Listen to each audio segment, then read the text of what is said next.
Tippy top of the morning to you laddies, this is me Waddles, and today I'd like to open the Snapshot video up with the villager update. Over the past couple of weeks, I've seen more and more questions about what's going on. Where are the villager updates? Have they been canceled, dunzo, deleted? Yeah, well, in today's Snapshot video this week around 23w35a, unfortunately, well, you're not going to be able to work, are you?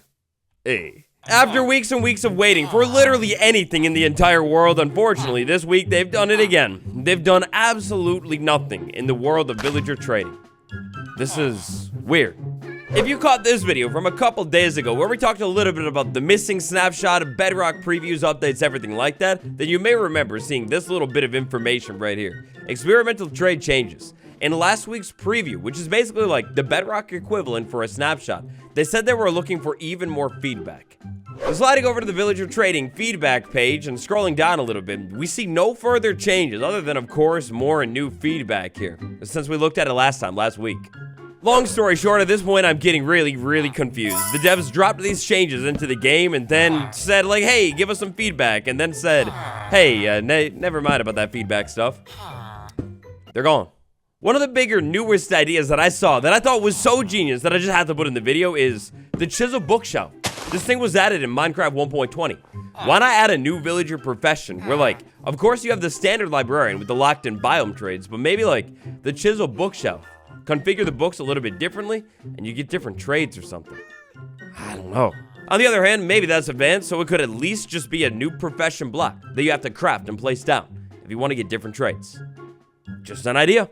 It definitely looks like Minecraft 1.20.30 on Bedrock, and at this point, 1.20.2 might be just about wrapped up and ready for release. I really hope they get one more round of changes into this update before the update actually drops. Like, I mean, look, I am no developer or anything like that, but I do know when an update fully releases, more people check it out than the snapshots, and if you put the experimental thing in with a new round of experiments, well, yeah, you get, like, new, fresh feedback, and even more than ever before. I can't lie, friends, like Philip DeFranco, we kind of just jumped right into things today. We didn't even small talk or nothing like that. I hope you're doing well. How you doing? It's me, Waddle. Smash a like on a video. Today's snapshot. I decided to not really go all out with like a grand snapshot sign or nothing like that because, well, admittedly, it's like really small. Tiny even. In the most recent snapshot before this one, which was 23w33a, combat changes. They were introduced into the game. Long story short, combat, when it comes to like you fighting other mobs, it's gonna make a whole lot more sense now.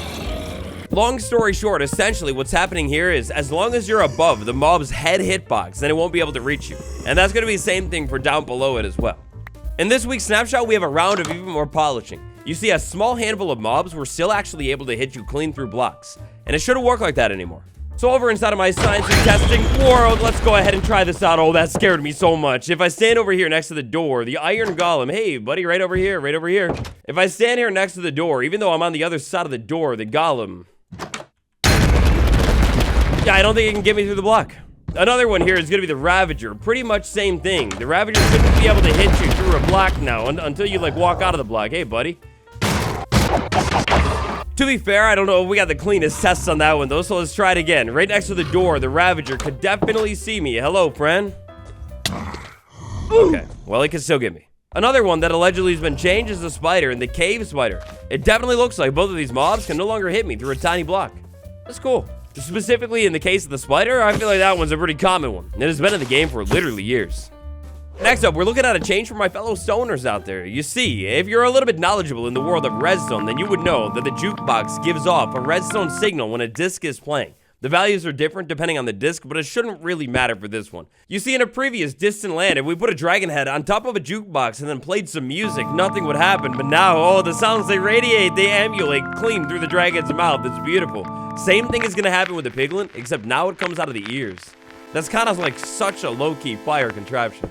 I really like that. And Ward is the best music disc, by the way, hands down. Next up, you see, if I had a friend that was slightly more living, I'd be able to show this off a little bit better, but the camel. There have been multiple camel fixes in this week's snapshot as well. You see, if my friend here was feeling a little bit better and sitting on top of the camel, sometimes the camel would previously just like stare up. You might have noticed this since 1.20. Well, now the camel, it's fair to say, it's got its head on straight. When they added chest raft to the game, they did not account for the fact that the chest raft sits a little bit differently. There was Z fighting in the back of the chest raft, and now there's no more Z fighting. The chest is on top of the raft. instead of inside of it. Check it. Sniffers, frogs, and goats, oh my, am I right, lads? All of these mobs have some weird behavior. You see, if I feed them, but then I go ahead and mercilessly punch one, they would like still try and just breed and not really care about being hit. Now, if I initiate the beautiful love-making mode and then I hit a mob, the mob snaps out of it and basically doesn't care anymore. Also inside of the snapshot, we have a good handful of other small changes, like some grammatical changes, some gradient changes, you know, small things like that. Even stuff with the narrator. In this snapshot, a pretty old bug from 2021 was fixed as well. I have no clue what in the world this could mean. It's some kind of foreign distant script to me. But it looks like a bug. Next up, I'd like to send a big shout out to today's video sponsor, the beautiful YouTube channel known as Waddles. You might have heard of him. Really nice guy. Handsome too. Over on the Waddles YouTube channel, we got a lot of cool things happening, like some community tab stuff, some join button stuff, and a very intriguing video from yesterday. I would like to warmly send a big shout out to all of you who checked out yesterday's video and commented something so far. There's so many interesting insights, discussions, and theories going down in the comments. I love to read them. It's like literally my favorite thing in the world, no lie. Now, the video's a little long, and that's for good reason, because there's a whole lot to it. But long story short, there are some very interesting leaks that have recently popped up in the community. Are they credible? Are they not? Well, I don't know. Check out the deep dive, yesterday's video after this one. Long story short, we got some very interesting leaks that might be hinting at what 1.21 is. Could be maybe some kind of interesting sound-related box. Maybe, who knows, the return of the Skulk Jaw, and a very intriguing-looking redstone contraption. After I dropped yesterday's video, I realized a couple things that I kind of left out. And there are some interesting theories that I like to talk about, because it could be very credible. First up, the Dan Gioni Twitter account. That's where all of the stuff was taking place. The original bio, totally forgot to say in the video, but it originally said something just like Badgerman's bio said. Something about being like a games industry insider and everything like that. Then after they were quickly caught, it said former games industry insider. Just like before. Also, I do low-key, high-key think it's really interesting that all of a sudden, once this count was like shut down and caught, every single past prediction was erased, like removed. To be honest, I have no clue. I totally forgot to mention this one, but yeah, this sounds a little bit familiar to me. In past instances, when say maybe a former legend mentioned something about a potential sniffer flower or something like that. God, that sniffer sounds horrible, I'm sorry. In past instances, when an accurate leaker was caught, everything was removed, which is, I mean, it's interesting to say the least. And then there were your comments. I found a small handful of really interesting comments that I thought were, well, really interesting. Admiral Akbar was a Star Wars character. I don't know too much about the wars that are Star, but long story short, it's a trap was the line. I saw quite a few comments interpreting the profile picture as a dead giveaway that Dan Gioni is a 100% and certified scam. Like, it's not real. But to be honest, I don't know if that's enough to discredit it. Super interesting to say the least, and I saw a couple other comments pointing out that maybe Admiral Akbar being from space, you know, and all. And hey, you know what? Speaking of space, isn't there something spacey instead of Minecraft? Next up, this comment that pointed out maybe the hole emoji leak could be interpreted as this hole emoji inside of Minecraft's game. There's a hole emoji right there, or even more so, even larger, bigger, grander. It's kind of a hole emoji right there, and it's pretty dark inside of it. This comment pointed out that maybe instead of an automatic crafting mechanic, which still definitely seems really unlikely, maybe it's some kind of decrafting mechanic. Like you could set this up and maybe take things apart somehow. Like, at least to me, think of something like the Hopper minecart. Nowadays, you place it down and it's done. What if there was a specific way to uncraft it? Maybe with like a little bit of redstone.